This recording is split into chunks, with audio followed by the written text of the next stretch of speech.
সেই নারী উদ্যোক্তা লাইভে এসে ভাইরালকে একটা নোংরা শব্দ হিসাবে ব্যবহার করছেন। এই ধরনের নারীরা যারা সামাজিক যোগাযোগ মাধ্যমে বুলিং করে থাকেন, নারী জাতিকে অপমান করেছেন। ভাড়া করে টাকা দিয়ে নিয়ে এসে চাকরের মতো খাটানো হয়।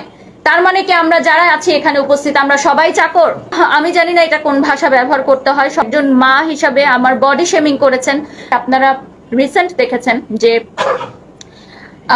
যে প্রেস কনফারেন্সে আপনারা গেছিলেন, সেখানে অভিযোগকারী যিনি রোজা আছেন, যাকে এখন আমরা ফ্রড হিসাবে আপনাদের কাছে প্রমাণগুলো দিলাম, তার সাথে তার বড় বোন পরিচয় দেওয়া বা ছোট বোন পরিচয় দেওয়া যে নারী উদ্যোক্তা ছিলেন, এবং তার পাশে আরেকজন মেয়ে ছিলেন যার নামে আমার অলরেডি কোর্টে মামলা চলছে।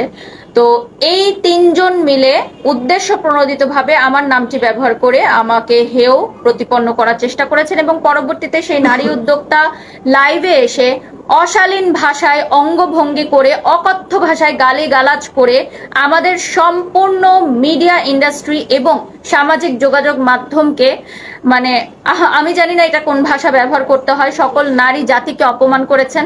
একজন মা হিসাবে আমার বডি শেমিং করেছেন। 2025 সালেও এসে আমাদেরকে বডি শেমিং এর মতো জঘন্য বুলিং এর শিকার হতে হয়েছে।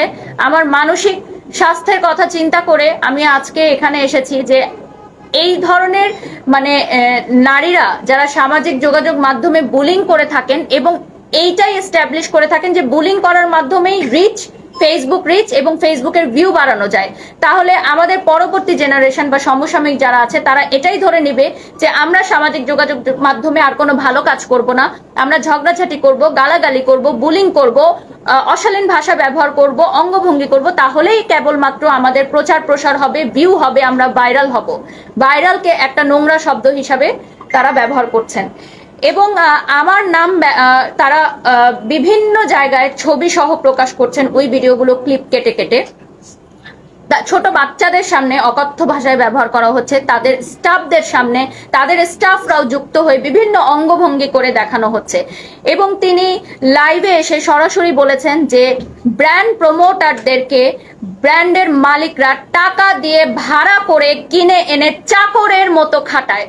চাকর শব্দটা তিনি উচ্চারণ করেছেন এবং বলেছেন যারা মডেল, যারা নায়িকা, যারা আমরা যারা ব্র্যান্ড প্রমোটার, তাদেরকে ভাড়া করে টাকা দিয়ে নিয়ে এসে চাকরের মতো খাটানো হয়।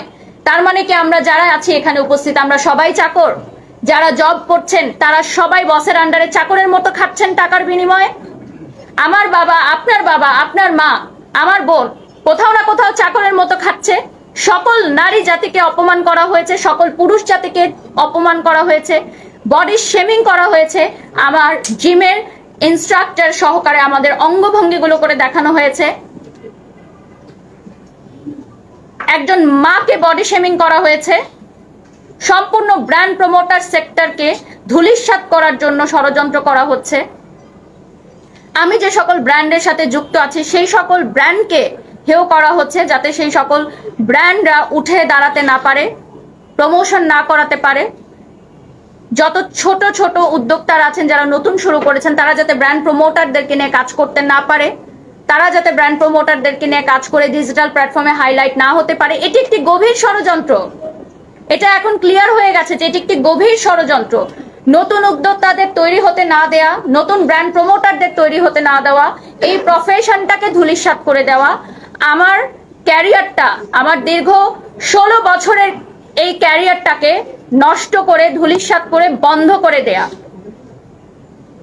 এবং সামাজিক যোগাযোগ মাধ্যমে এটাই প্রচার প্রসার করা যে গালাগালি করে, অশ্লীল ভাষা ব্যবহার করে, অশ্লীল অঙ্গভঙ্গি করে ভিউ এবং রিচ করা যায়। তাহলে আর্টিস্টিক বিষয়, শৈল্পিক বিষয়, যারা সত্যি যোগ্যতা সম্পন্ন, যারা গুণ সম্পন্ন, তাদের কোনো ভিউ নেই, তাদের কোনো রিচ নেই। এবং এটাই আপনারা দেখেছেন কয়েকদিন রিসেন্ট অনেক ফেসবুক পেজ, অনলাইন ক্রিয়েটাররা এই বিষয়গুলোকে মেনশন করে করে পোস্ট দিয়ে তারাও রিচ, ভাইরাল হচ্ছে, এবং সবাই এটা বলছে যে এই বিষয়গুলো নিয়ে কথা বললেই তো ভাইরাল হওয়া যায়। তার মানে আমাদের পরবর্তী নেক্সট জেনারেশনের কাছে এটাই প্রচার করা হচ্ছে যে এই সামাজিক যোগাযোগ মাধ্যম আসলে অসামাজিক, এবং এটা কোনো সুস্থ স্বাভাবিক সামাজিক যোগাযোগ মাধ্যম হতে পারে না।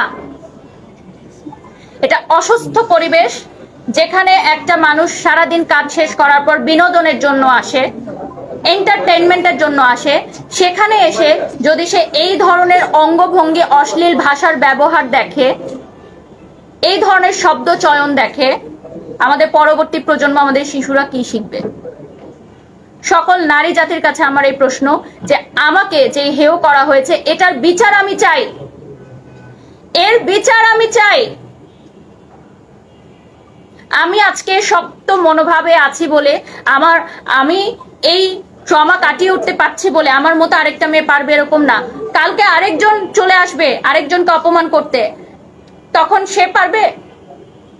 সে কি এই ট্রমা কাটিয়ে উঠতে পারবে? আরেকটা বিষয় আমরা বলি, আমাদের সকলের বাক স্বাধীনতা আছে, আমরা বলতে পারি, কিন্তু বাক স্বাধীনতারও একটা লিমিট আছে। একটা মানুষকে যা ইচ্ছা তা বলে ধূলিসাৎ করে দেওয়া কোনো ভদ্রতাও না, আর কোনো স্পষ্টবাদিতাও না। এটা চরম অসভ্যতা।